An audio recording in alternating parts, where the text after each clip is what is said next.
Bonjour à toutes et à tous, merci de regarder le 30 minutes. On fait le point sur l'actualité de ce lundi 31 octobre.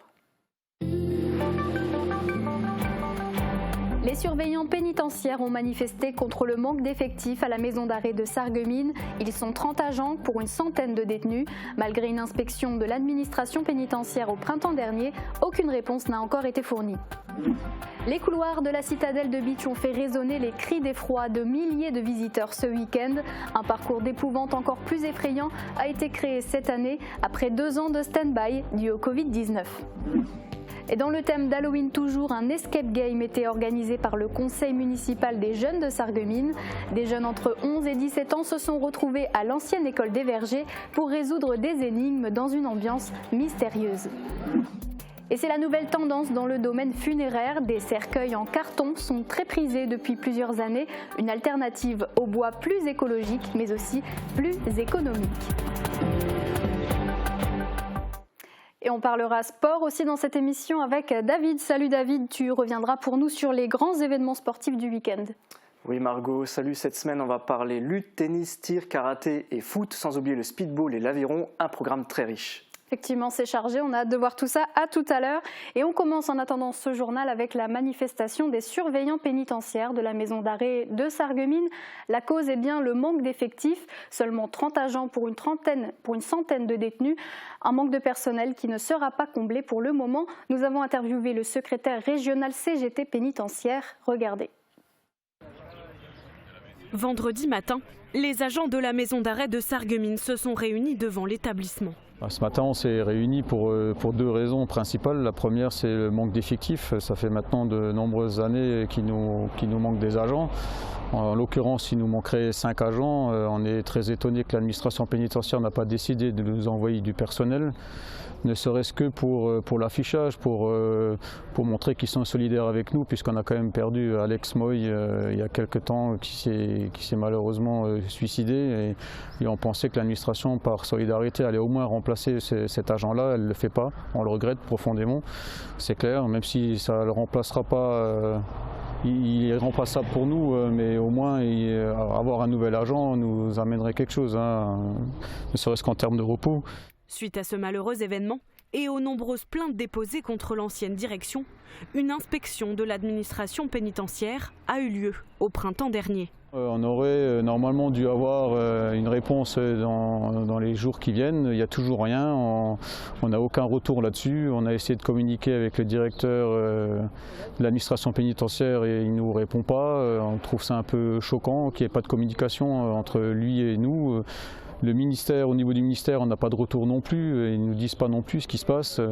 La direction locale ici et la direction interrégionale fait son travail et on s'entend bien, il y a à nouveau un dialogue social, tant mieux et on l'apprécie, mais eux à leur niveau ont fait ce qu'ils pouvaient, ils ne peuvent pas nous répondre là-dessus non plus. Donc c'est important pour nous qu'au niveau national, on ait un retour qui communique avec nous et qui nous dise où on en est avec cette inspection. Quel est votre sentiment aujourd'hui ? Une forte lassitude, on est lassé de tout ça, on est fatigué, voilà.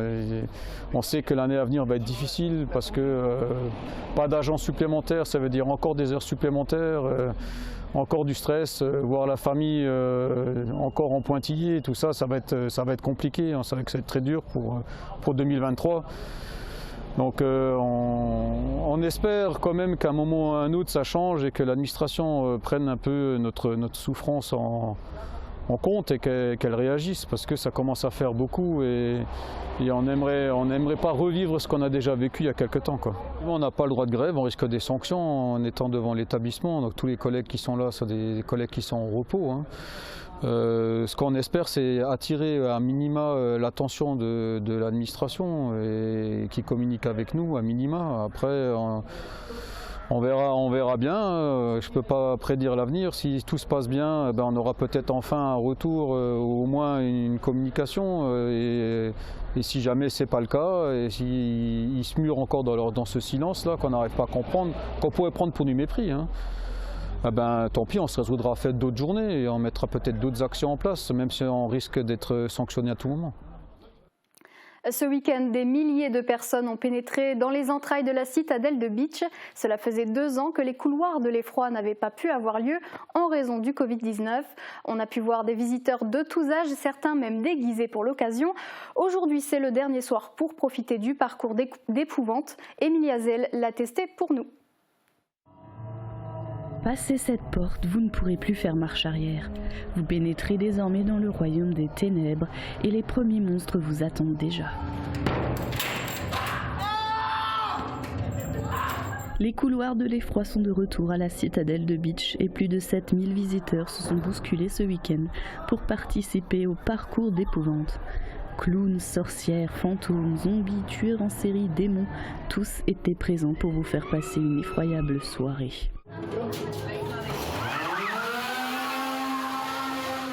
Cette année, il vous faut entre autres traverser la cuisine des sorcières à la recherche de chair fraîche, la boucherie, les chambres d'un hôpital psychiatrique et de petites filles, puis bien sûr la salle du trône où vous attend le diable en personne.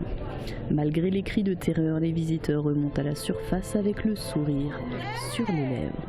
C'est la première fois qu'on vient et c'est plutôt pas mal. Ça fait assez peur, c'est assez effrayant quand même. Je trouve qu'ils sont bien faits, il y a de bonnes animations et ils nous font bien peur. C'est la première fois que je viens ici, donc le lieu s'y prête super bien. Les décors étaient super, les gens étaient top. Ça fait quand même un peu peur quand on s'y attend pas. Donc c'est chouette, c'est vraiment cool. Ah, j'ai très peur. Ah, il prend la tronçonneuse. Ah, c'était nickel. Ils s'en foutent. Ah, c'est vraiment sympa, c'est la première fois que je suis venu et franchement j'ai adoré. Très beau décor, de beaux déguisements. Les gens sont vraiment sont bien embêtés pour faire tout ça. C'est top. Les couloirs sont impressionnants et horrifiants. À la fin du parcours, si vous avez envie de décompresser après tant de hurlements, vous pouvez toujours boire un verre servi par la nonne. Et oui, Halloween, c'est aujourd'hui. Les fantômes et autres sorcières vont sans doute sonner à votre porte dans la soirée. Vendredi soir, certains jeunes de Sarreguemines ont eu la chance d'en profiter en avance grâce à un escape game organisé par le conseil municipal des jeunes. Morane Grancola s'y est aventuré. Regardez.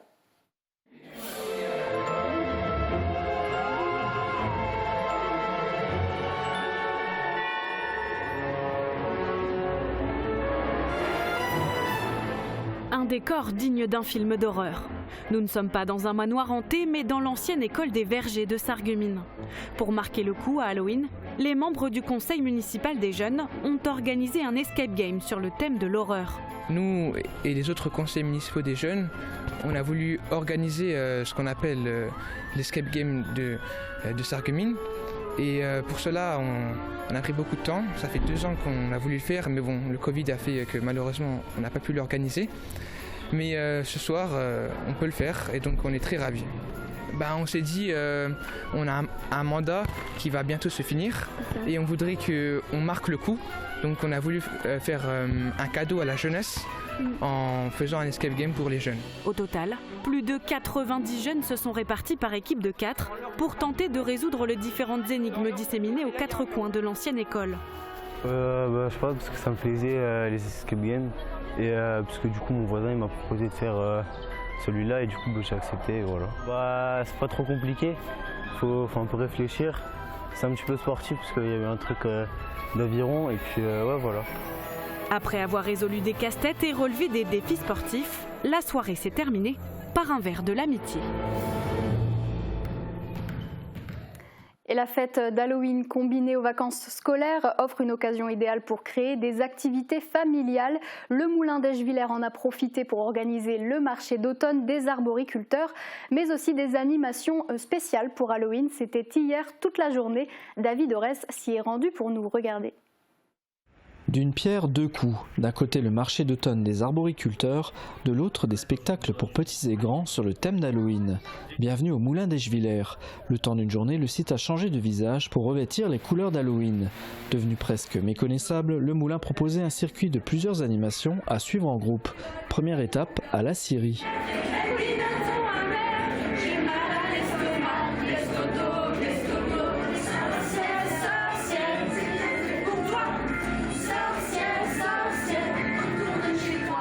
Après le chant, place au spectacle avec les contes et légendes de Tonton Michel.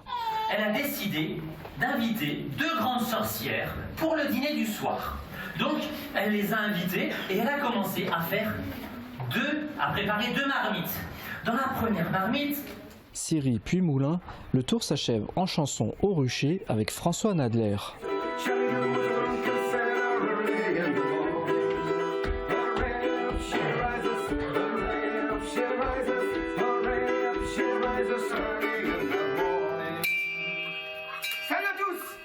Avec plus de 700 réservations pour les spectacles, le public a répondu présent à cette 9e édition d'Halloween au Moulin d'Eschviller. Produit du terroir, jeux, artisanat, le marché d'automne réunissait une quinzaine de stands. Il n'est pas courant de voir autant de monde sur le site, la météo y est sans doute également pour quelque chose. Être écolo, c'est souvent pour la vie et aussi au-delà. Il est désormais possible d'opter pour un cercueil en carton au lieu du traditionnel en bois. Particulièrement prisé en cas d'incinération, les cercueils en carton percent depuis plusieurs années dans le secteur funéraire. Une seule enseigne en propose dans le Grand Est, c'est à Frémin-Merlebach. Émilie Capodici s'est rendue sur place pour en savoir un peu plus sur ces cercueils écologiques, économiques et entièrement personnalisables. En vitrine, ils intriguent les passants. Des cercueils en carton et 100% personnalisables. Stéphane Baldi, gérant des pompes funèbres Funéris au service des défunts à Merlebach, est le seul dans tout le Grand Est à proposer cette alternative économique et écologique au traditionnel cercueil en bois, et ce depuis 5 ans déjà. On n'arrête pas de parler, de faire attention à sa planète. Il faut savoir que le cercueil en carton que je propose, il est déjà dans sa 2e vie, parce que c'est du carton recyclé. En plus, écologiquement, en empreinte carbone, elle est très intéressante étant donné que ces cercueils sont réalisés en Alsace. Et donc, je pensais que c'était vraiment le moment de le faire. Et puis, ça me permet de mettre en avant aussi une activité qui ne se retrouve pas beaucoup. Pour les familles, l'argument est aussi souvent économique. Il faudra compter environ 400 € pour un cercueil d'entrée de gamme en carton, contre environ 1 000 € en moyenne pour un cercueil en bois. Quand ils sont en entrée de gamme, souvent c'est un choix économique. Ensuite, il y a des choix de conviction aussi. On a aussi des fois des personnes qui disent pour une crémation, il n'y a pas la peine de dépenser des milliers et des cents. Proposition insolite, il y a encore quelques années, les cercueils en carton représentent désormais 30% des ventes de l'entreprise, grâce peut-être à leur possibilité de personnalisation presque infinie qui séduisent de plus en plus les familles. La nature, le céleste, les passions, on a du tarot, de la boule de pétanque, du foot, du rugby, du golf, de la pêche. C'est très ouvert et on peut encore amener sa propre touche personnelle. On le fait à dessein. C'est-à-dire, supposons qu'il y a la famille qui veut être représentée sur le cercueil, il y a une possibilité, il y a un graphiste qui intervient et on peut totalement personnaliser encore plus qu'en faisant des fonds de ce type-là. Comme tous les secteurs d'activité, le secteur funéraire se modernise constamment. Pour Stéphane Baldi, l'avenir des pompes funèbres sera hyper personnalisé et tourné vers le numérique. De plus en plus, les familles souhaitent des choses qui correspondent à leur famille, avec leur propre cérémonie, à des cérémonies où on s'intéresse aux défunts. Avec le Covid aidant, on commence à faire un peu de transmission vidéo de cérémonie. Et donc le secteur est en train petit à petit de se numériser, entre guillemets. On avance à notre rythme, un rythme de sénateur, mais en tout cas on avance. Et de notre côté, il va falloir tenir le rythme après la pub. On se retrouve pour plus de sport. On parlera notamment de foot avec la rencontre du SFC avec le CA Boulay samedi soir à domicile. Il y aura aussi du tennis, de la lutte et du speedball. Un beau programme, restez bien avec nous. Couverture, crépissage, peinture et isolation. Avec Moder Habitat, votre maison sera belle et confortable par tous les temps. Retrouvez votre programme avec le Crédit Mutuel, partenaire des grands événements de votre région. Une banque qui appartient à ses clients, ça change tout. Bonjour à tous. Demain, les nuages fréquents en matinée se font progressivement de plus en plus discrets et la journée finit sous un franc soleil. Le thermomètre indique 10 degrés le matin et jusqu'à 16 degrés l'après-midi. Demain, c'est la Toussaint, le soleil se lève à 7h22 et se couche à 17h14. Bonne journée sur Mosaïque Cristal. C'était votre programme avec le Crédit Mutuel, partenaire des grands événements de votre région. Une banque qui appartient à ses clients, ça change tout. Non. C'est quand mercredi. C'est quand mercredi.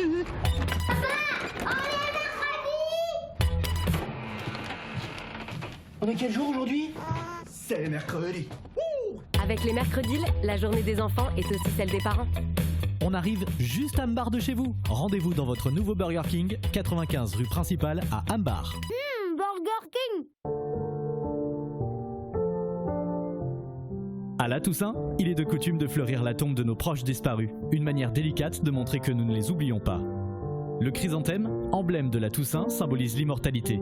Et la coupe de plantes vertes ou fleuries s'avère très décorative et durable dans le temps.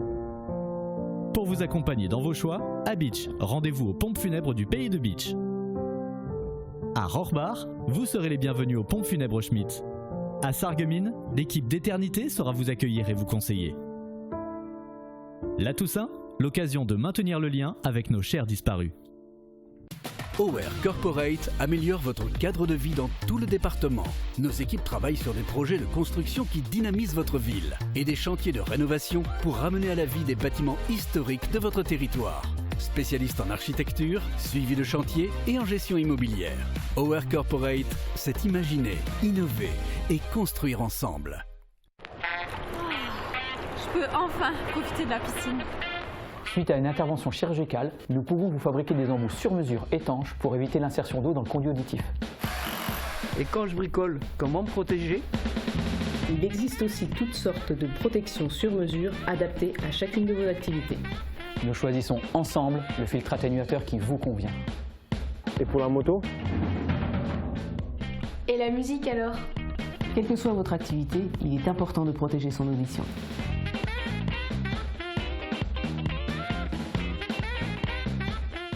Dans la vie, vous avez appris à vous méfier des offres trop alléchantes, à ne pas acheter n'importe quoi, n'importe où, et à protéger vos codes secrets.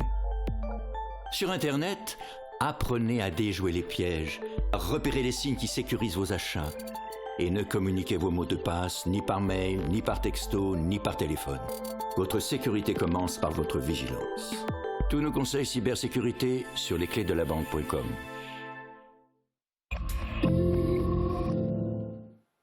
Je vous l'ai annoncé, on ne perd pas une seconde, c'est l'heure de votre rendez-vous sportif avec David Orès. Voici plus de sport.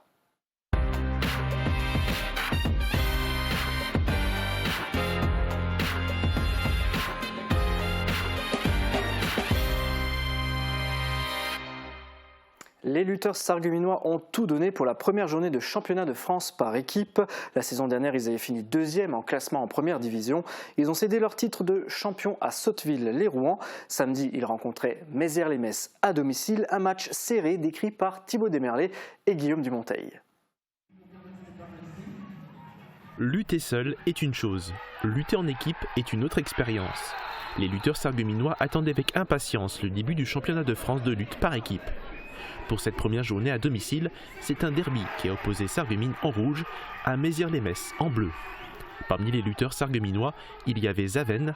D'origine arménienne, il a intégré le club en 2017. Face à Anthony Tantini, il a tout donné et a remporté son combat avec un score rare. Au début, je perdais 7-0. Après, dans ma tête, je me suis dit qu'il faut que je lutte jusqu'au bout. Et je commençais à marquer des points et à la fin, j'ai gagné 14-9. La rencontre était très serrée entre les deux équipes. Les lutteurs des deux côtés ont tout fait pour s'imposer. Mais Sarreguemines a réussi à creuser un écart de victoire dès le départ et sort vainqueur avec 7 luttes gagnées contre 5. Mais voilà, les gars avec la rage, avec les tripes, ils sont allés le chercher et c'est une belle victoire. Il y a un état d'esprit dans cette équipe, il y a une motivation et tout le monde pousse tout le monde et les jeunes, ils y arrivent. Ça fait grand plaisir de lutter à Sarreguemines chez nous. En fait, je suis très content par rapport à on a gagné l'équipe avec l'équipe. En fait, c'est pas comme individuel, c'est pas même émotion. C'est une première victoire. Les hommes d'Éric Cirque espèrent aller le plus loin possible. Mais ils ne se font pas d'illusions. Reconquérir la première place va être difficile contre le tenant du titre, Sotteville-les-Rouen. On fera tout ce qu'on peut, mais je ne vous cache pas que ça sera très dur de battre Sotteville. D'ailleurs, pour vous dire, ils ont gagné contre Saint-Thierry 12-0. Ils n'ont pas perdu un combat. Le prochain rendez-vous pour les lutteurs sarregueminois sera le 5 novembre à Saint-Yrier-la-Perche. Voilà, les matchs vont s'enchaîner rapidement. La dernière rencontre est prévue mi-décembre. Et une autre grande compétition avait lieu ce week-end, c'était la finale de tennis. Oui Margot, c'est l'épilogue d'une semaine spectaculaire. Les internationaux de Sarreguemines se sont terminés avec la victoire de l'Allemand Mats Rosenkrantz contre le Français Dan Haded, ancien tenant du titre. Le résumé de cette finale jouée en 3-7 dans ce reportage de Thibaut Desmerlet et Guillaume Dumonteil. C'est toi, c'est...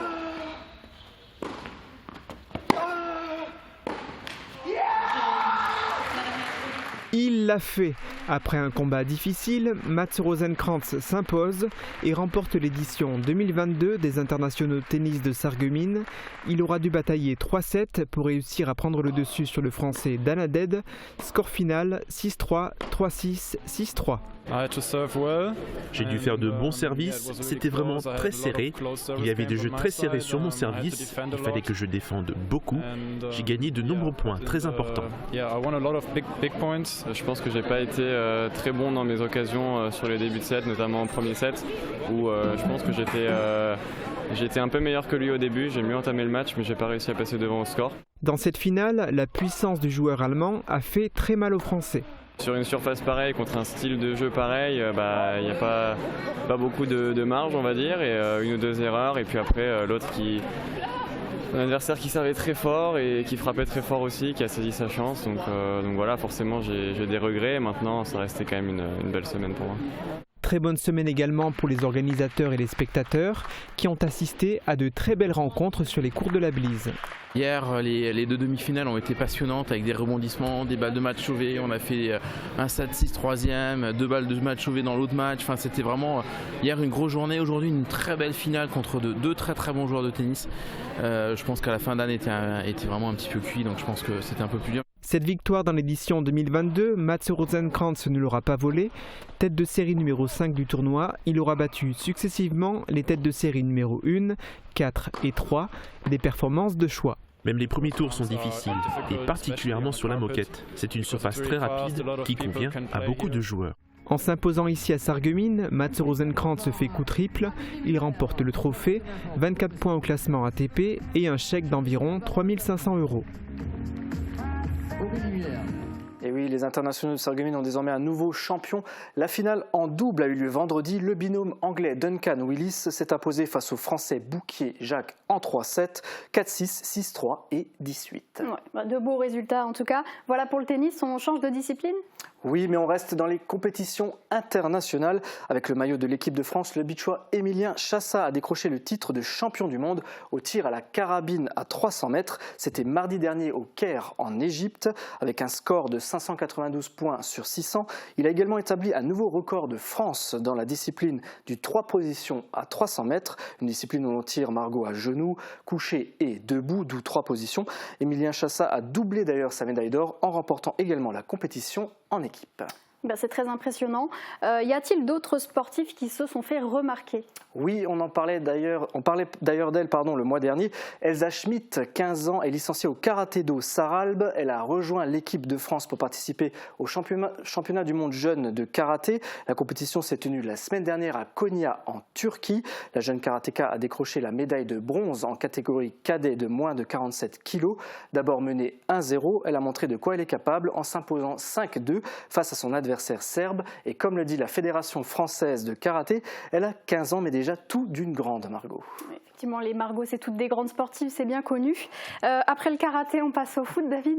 Oui, et on démarre avec la Coupe de France. Ce week-end se tenait le 7e tour de la compétition. Hambourg affrontait Sochaux, club de Ligue 2, soit 5 divisions d'écart avec le club local. Le match devait avoir lieu à Hambourg, mais la fédération en a décidé autrement, jugeant que les infrastructures ne permettaient pas d'accueillir sereinement la rencontre. Le match s'est déroulé au stade Bonal à Montbéliard. Résultat 3-0 pour Sochaux. Hambourg a tout de même limité la casse. C'est une très belle rencontre. Est-ce qu'il y en a eu d'autres aussi intéressantes ? Oui, Margot, voici donc les résultats du groupe J qui nous intéresse. Sarre-Union s'est incliné 3-0 face à Thaon. Le FC OSK 06, ancien adversaire du SFC, l'a remporté face à Gandrange 1-0. Match remis pour le FC Metz face à Raon-l'Étape, il se jouera demain. Et le Le score le plus impressionnant du groupe, l'US Reipertswiller a battu l'AS Nancy-Lorraine 3-2. Reipertswiller évolue au même niveau que le SFC, alors que l'AS Nancy-Lorraine joue en national, soit 3 divisions d'écart. C'est une très belle performance pour le club alsacien et le SFC lui aussi a brillé ce week-end. Oui, on commence d'ailleurs avec les jeunes U17. Samedi, ils disputaient le 4e tour de la Coupe Gambardella, l'équivalent de la Coupe de France chez les jeunes. Un match qu'ils ont remporté haut la main, 8-0, contre les U18 de l'Entente des jeunes du centre Sundgau, un club alsacien. Les U17 du SFC évoluent en R2. Ils affrontaient donc une catégorie supérieure des U18 qui, eux, évoluent en R3. Le résultat est donc quand même impressionnant. Bravo à eux. Oui. Et comment ça s'est passé chez les seniors ? Victoire également pour l'équipe Fagnon du SFC, 3-0 contre le CA Boulay depuis l'arrivée du nouveau coach Jamel Ferjani. C'est la 3e victoire consécutive des faïenciers en championnat. On regarde tout de suite le résumé de la rencontre. Voilà, 7e journée de championnat du championnat R1 au Biris avec Sarreguemines Football Club qui reçoit le CA Boulay. Ouais. Et au commentaire ce soir, on a Hugo Schonens. Malgré moi, c'est un zéro malgré moi. Ok, allez, on est parti. On va se mettre dans le bon sens avec un coup d'envoi donné par Michel Lagic. Vraiment un garçon très très sympathique et qui avait fait Ninja Warrior, une vraie fierté. Il est didin dans notre secteur et il nous a fait tellement plaisir et un honneur de venir à Sarreguemines pour être l'invité de prestige de ce jour. La partie elle va commencer pour Sarrebourg et Hugo, je crois qu'on peut le dire, Sarrebourg a été meilleur que Sarreguemines sur le CA Boulay, pardon, excuse-moi. Le CA Boulay a été meilleur que Sarreguemines. Ouais. Et là on a mal défendu, on voit Cécile Stephenson s'être jeté et c'est ce qui avait permis à l'attaquant de Boulay d'être dangereux, mais Florian Traborn est intervenu. Cette fois-ci, on va voir une récupération de Hilderiz qui aura fait un très bon match. Et très bon match, et là on va voir Adama, il n'a pas réussi à la rentrer, il était déjà en fin de course, il n'a pas pu la redresser. Hilderim qui s'est illustré une première fois. Là Adama Mbaye qui donne un ballon, on voit Enes Saïd qui voit dans le centre Boutargui, malheureusement le ballon ne lui arrivera pas. On va voir, attention, des belles choses, restez attentifs, regardez-moi cette intervention musclée d'Enes Saïd pour Adama Mbaye, il y a dans son dos Adel Gendes, non il fait le crochet, une frappe sèche et lourde. Très mal. Mais quelle frappe d'Adama Mbaye, incroyable. Et là, la suite, regardez, Adel Gendes, il va centrer, regardez-moi le caviar, elle a collé comme une pièce de contrôle frappe. Et là, l'attaquant racé, regardez-moi ce garçon, regardez le visage, regardez la détermination. Enes Saïd. Magnifique ce qu'il a fait là, il a vraiment montré une détermination incroyable. Voilà, il est fier, il vient voir Jamel Ferjani, l'entraîneur, pour lui dire regarde ce que je viens de faire, c'est magnifique. Allez, là, la seule erreur, là, il s'est troué. Hilderim, auteur d'une très très grande partie, on va le voir par après. Adama Mbaye encore, là, il va chercher, il donne un très bon ballon à Stephenson. Il avait contrôle, mais la frappe un petit peu molle. Ouais. Il manquait de puissance, mais il y a aussi la qualité du gardien adverse, Giraldo. Et là, encore une tête très bien placée de Stephenson, et il a trouvé encore avec lui le très bon gardien Giraldo. Alors là, regardez le caviar qu'il va mettre, et là, c'est le contrôle malheureusement de Boutargui qui n'était pas très bon et qui ne lui a pas permis de se mettre dans les meilleures conditions. Corner, c'est Flo Trimborn, peut-être aussi la seule erreur qu'il ait faite là quand il sort, sortie hasardeuse. Mais vous allez voir que derrière ça, il va faire de très bonnes choses, et il a fait de très bonnes choses. Voilà, ballon donné là-bas sur le côté, une frappe piquée, mais on va le voir peut-être mieux tout à l'heure. En tout cas, c'est grâce à son intervention. Et là, du coup, c'est Enes qui file au but. Comme on va le voir, c'est chirurgical. C'est trop fort, c'est vraiment l'attaquant, il est obnubilé par le but. Sa célébration, il est en train de rentrer dans le cœur des Sarregueminois, celui-là. Il est en train de rentrer dans le cœur des Sarregueminois. Et là, on voit une intervention, encore une fois, de Florian Trimborn sur un débordement de Boulay, une des rares occasions. Thierry Asli qui va donner un bon ballon là.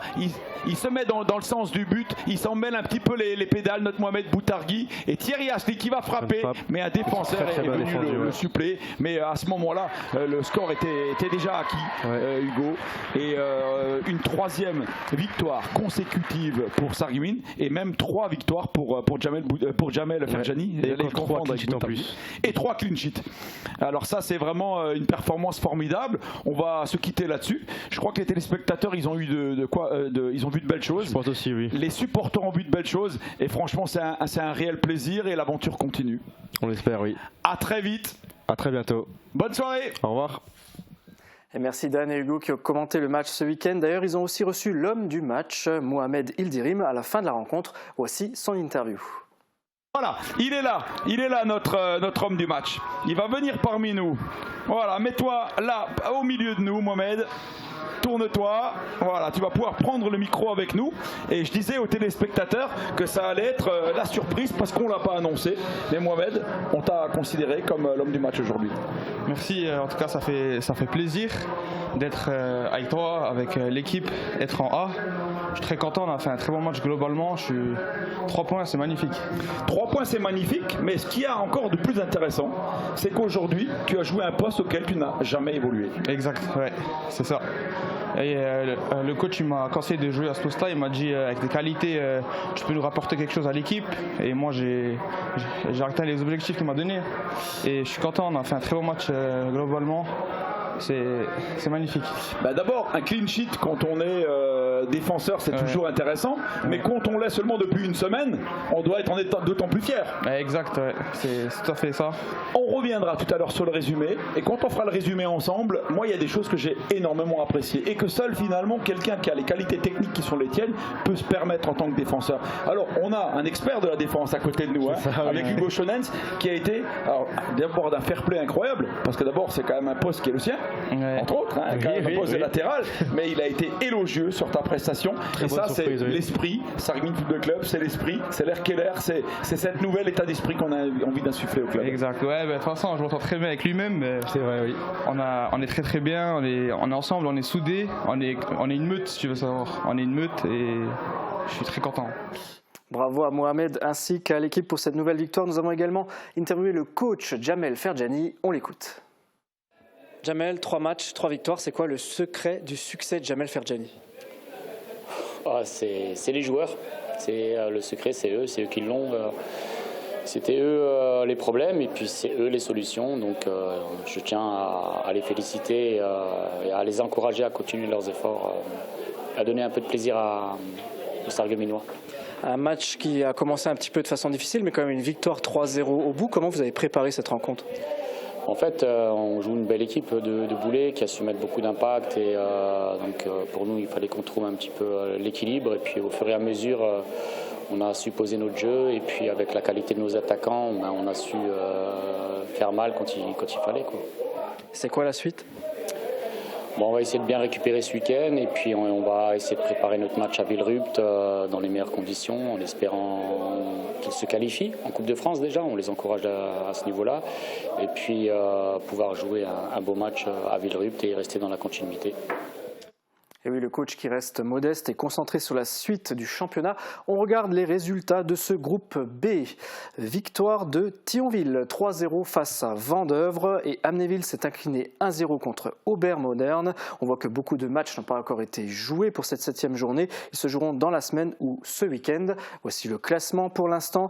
Thionville prend la tête du groupe avec 14 points. Mais le bassin piénois n'a pas encore joué sa 7e journée. Il est donc 2e avec 12 points.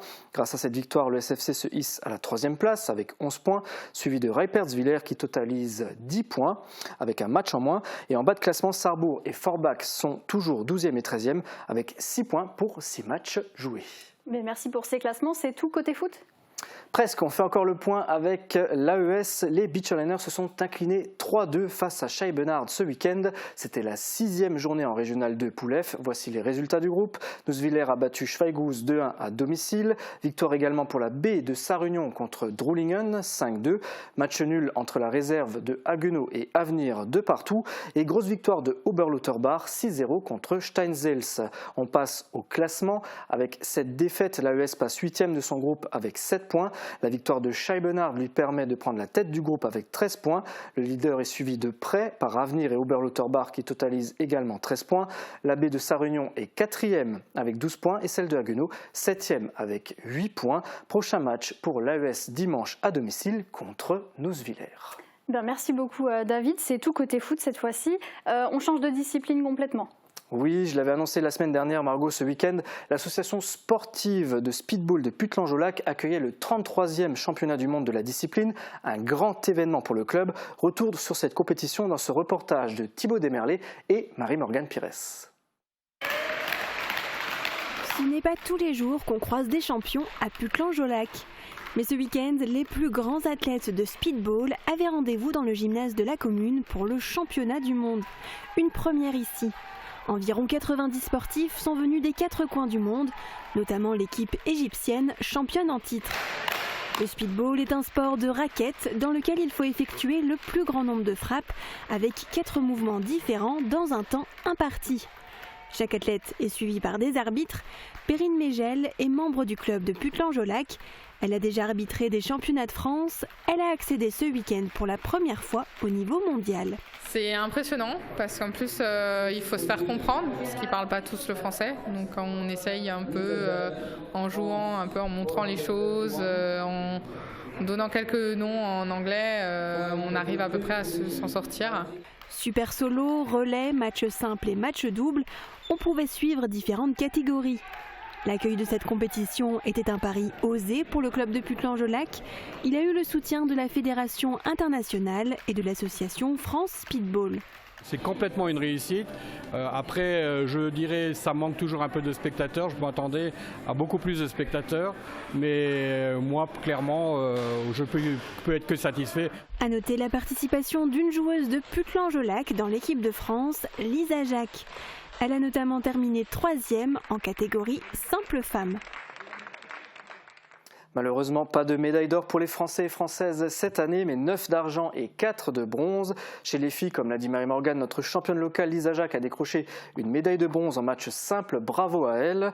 Bronze également pour Céline Lacombe en super solo. L'équipe de France a terminé 2e en double dame, double mixte et en relais et 3e en double homme. Bon, les Français et Françaises ont quand même eu des résultats, donc c'est le principal. Oui, Margot, bravo à eux, on peut les féliciter. Oui, je pense qu'on peut les féliciter. Alors, c'était tout pour l'actualité sportive. Et comme tous les lundis, bien sûr, on ne peut pas finir cette chronique sans voir le magazine que tu nous proposes. Tu as testé un sport cette semaine, lequel ? Oui, Margot, eh bien, un sport un petit peu différent. Cette semaine, je retourne sur l'eau, non pas pour faire du canoë-kayak, mais de l'aviron sur la Sarre avec le club de Sarreguemines qui m'a gentiment ouvert ses portes. Un sport qu'on pratique aussi bien en solo qu'en équipe. D'ailleurs, j'ai été reçu par le fils d'un ancien champion de France. Je vous laisse découvrir ça en images et je vous dis à la semaine prochaine.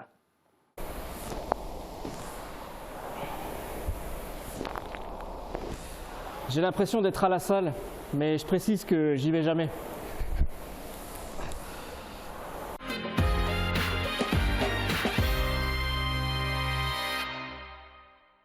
Et je suis avec Serge qui est initiateur au club. Serge, est-ce que tu peux me présenter un petit peu l'Aviron Club de Sarreguemines ? Oui, bien sûr. Donc, un club qui a à peu près une quinzaine d'années d'existence. Voilà, au début, un petit noyau de 7-8 personnes qui ont entendu parler de l'aviron et ont décidé de monter la structure. Voilà. Donc au départ, on était installé avec le canoë pendant 3-4 ans et ensuite on a récupéré ces locaux au niveau de la mairie et donc voilà, maintenant une dizaine d'années que nous sommes ici. Donc là, on se trouve tout près du Square Bennett et tout près de la Sarre. Vous êtes combien aujourd'hui au club ? Voilà, entre 35 et 40 membres, voilà, donc c'est bien. Et, plus, je pense que ce serait trop pour la grandeur des locaux. Vous faites de la compétition ? Alors très peu, on a 1 voire 2 compétiteurs au club, principalement des jeunes. Et on est en partenariat avec le club de Mittersheim pour ça, où là-bas ils ont un entraîneur et puis quelqu'un qui arrive à les emmener en compétition les dimanches. Voilà, je veux dire 2-3 compétitions dans l'année. Vous travaillez aussi avec Saarbrück, je crois. Alors Saarbrück, 2 clubs en Allemagne, donc on a un petit partenariat entre guillemets avec eux, donc on peut avoir accès à leur bateau là-bas si on le désire, il suffit d'appeler. Et puis une fois par an, on organise une randonnée voilà, entre Saarbrück et Sarreguemines, aller-retour. Voilà, donc un coup avec un des 2 clubs et puis l'année suivante avec l'autre. Et puis voilà, tout se passe bien, entente et cordiale avec les Allemands.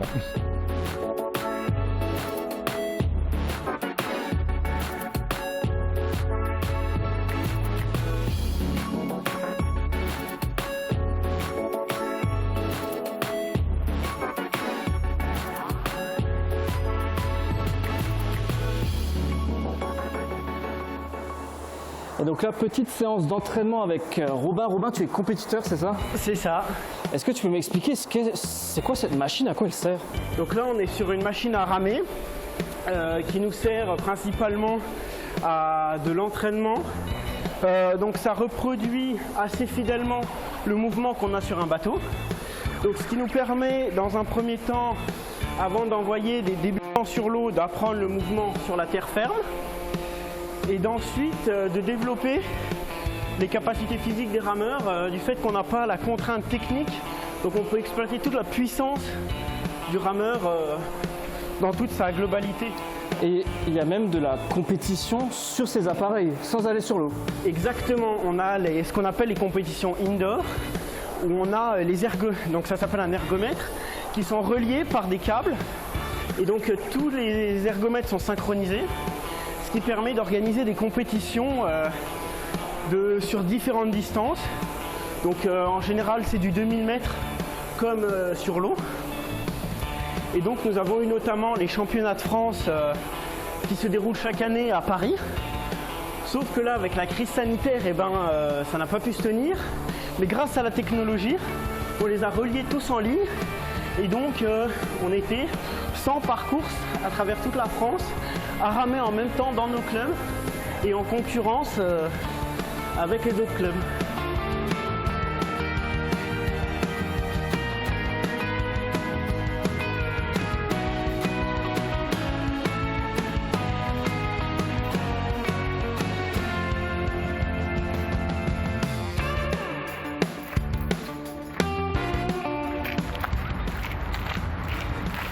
Bon bah c'est parti, je me jette à l'eau.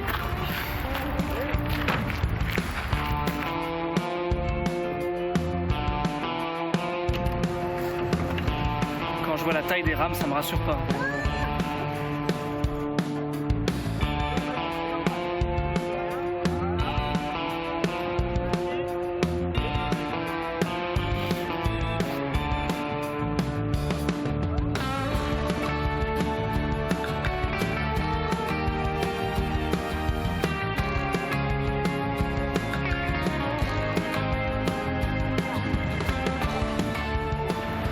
Je me mets sur l'avant, je rame, j'appuie sur les mains pour que les pelles sortent de l'eau, ok? Et donc j'appuie suffisamment et je ravance et je relève. Je laisse juste tomber, pas de force. Juste, dans un premier temps, tu te laisses juste guider. Le bateau va te guider. D'accord. Ok? Voilà. Alors non, faut pas dépasser les hanches. Tu restes vraiment là. Voilà. Tu pousses. Voilà. Tu pousses.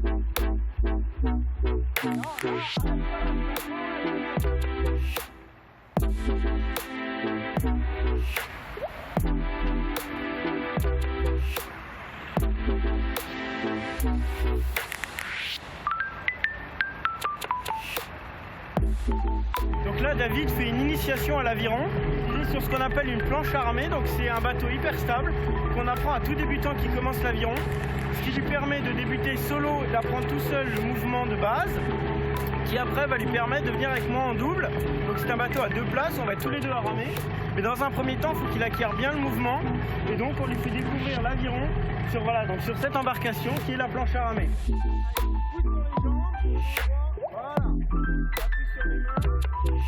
Voilà. Lève-moi la main à gauche. Tu attires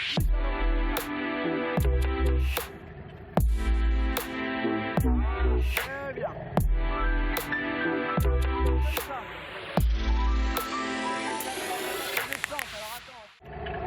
C'est pas mal, c'est sympa. Il faut quand même beaucoup de coordination, c'est pas évident pour l'instant. J'avance, mais pas de manière sportive. À gauche, là, pour revenir en direction du ponton, parce que là, tu prends la direction une fois que de la gauche.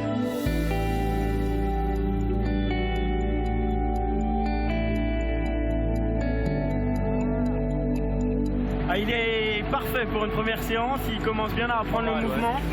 Donc c'est parfait, voilà, au bout d'une demi-heure, ça fait à peu près une demi-heure qu'il est sur l'eau, il commence déjà à maîtriser les bases, donc c'est vrai que c'est un sport plaisant, et donc il n'y a pas besoin faut surtout se laisser porter par l'eau, et une fois que la coordination est venue, on va pouvoir, comme on le fait là actuellement, passer sur un bateau à 2, et on va se faire plaisir.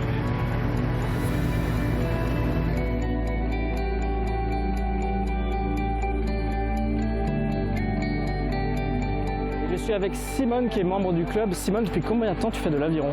Ça fait 6 ans. Est-ce que je peux me permettre de te demander ton âge? 75 ans. Qu'est-ce qui te plaît justement dans l'aviron? Pourquoi t'en fais? C'est la glisse, c'est ludique, en même temps c'est sportif.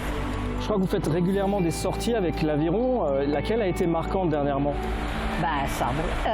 Venise. Venise. Tu peux m'en parler un petit peu? Venise, c'est extraordinaire. Le parcours est magnifique, la ville est magnifique. Venise, on ne peut pas le qualifier. Voilà. C'est extraordinaire. Et le nombre de bateaux qu'il y a qui viennent de partout, du Canada, d'Australie, d'Angleterre, enfin de partout. Bon là j'ai testé en solo, maintenant j'embarque avec Romain pour un double parce que l'aviron c'est aussi un sport d'équipe.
Très belle expérience aujourd'hui avec l'Aviron Club de Sarreguemines. Si ça vous intéresse, les séances c'est le mercredi, samedi et dimanche. Un sport qui est bon pour la santé, recommandé aussi pour le mal de dos.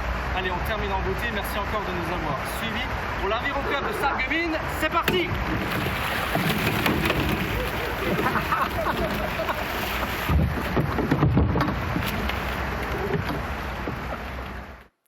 Plus de sport, c'est fini pour aujourd'hui. Retrouvez un nouveau numéro lundi prochain. Demain, jour de la Toussaint, vous avez rendez-vous avec le Théâtre du Jeudi sur Mosaïque Cristal. Et on se retrouve mercredi à midi pour un nouveau 30 minutes. Bon Halloween à tous ceux qui le fêteront ce soir et à bientôt.